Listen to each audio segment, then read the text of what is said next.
Okay, so let me give you a little bit of an insight here into my gluing and clamping strategy for all the subsequent rings. And if you recall last time, we put some walnut in, which is dried, and we were able to turn a tenon and get it chucked up.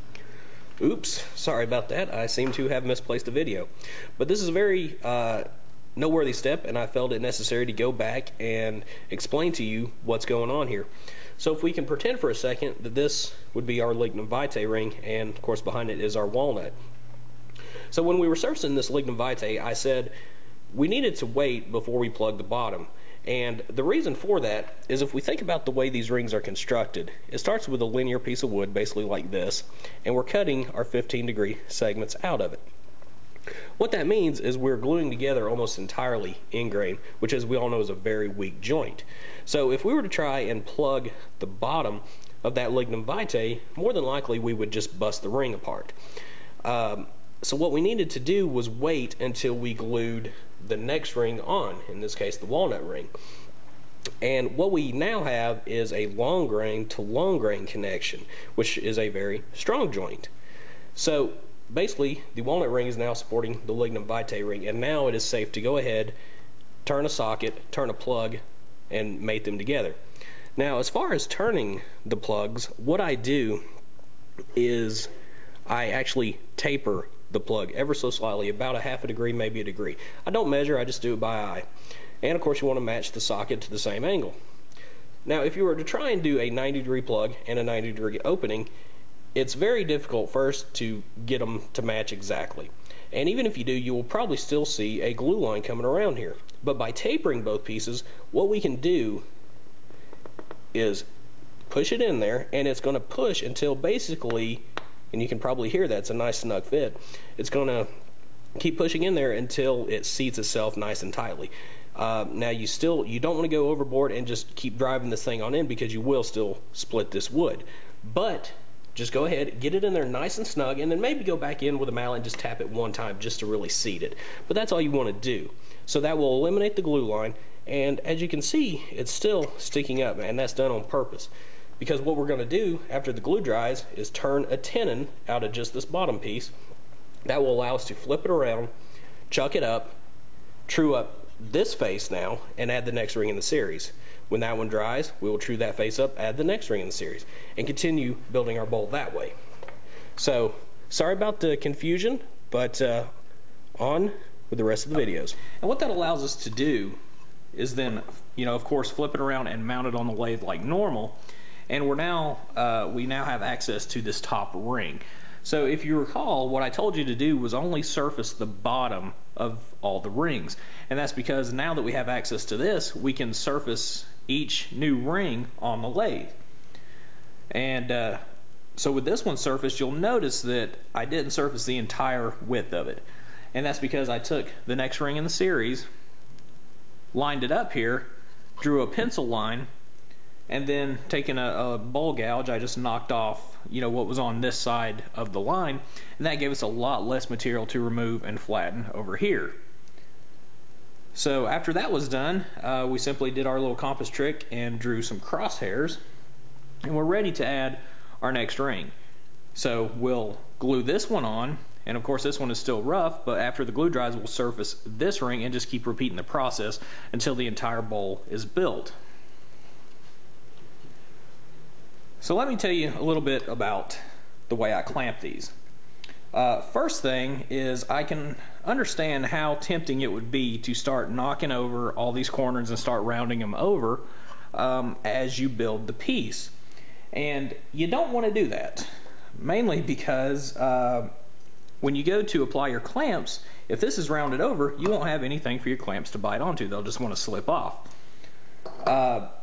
Secondly, at least for me, I would like to see the entire piece glued together, and then it gives you a little bit better idea of visualizing your lines and your curves. Some people can visualize a little bit better than I can, but that's just the way I do it. So getting back to the clamps, you can obviously see I like to use C-clamps.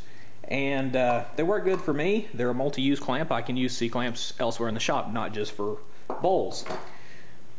And a lot of segmented turners will build a ring press, and which is basically like a a large upside down, say, U shape, has a large screw in the middle, and you just crank it down, much like say a juicer or something. And I actually built one, and I just did not have much success with it. So for me, it just didn't work out, so I stick with the C-clamps. But again, experiment with both styles. You may have, plenty of success with it, and it certainly would probably go faster because you're not, adding clamps all the way around it. But again, for me, it just didn't work out.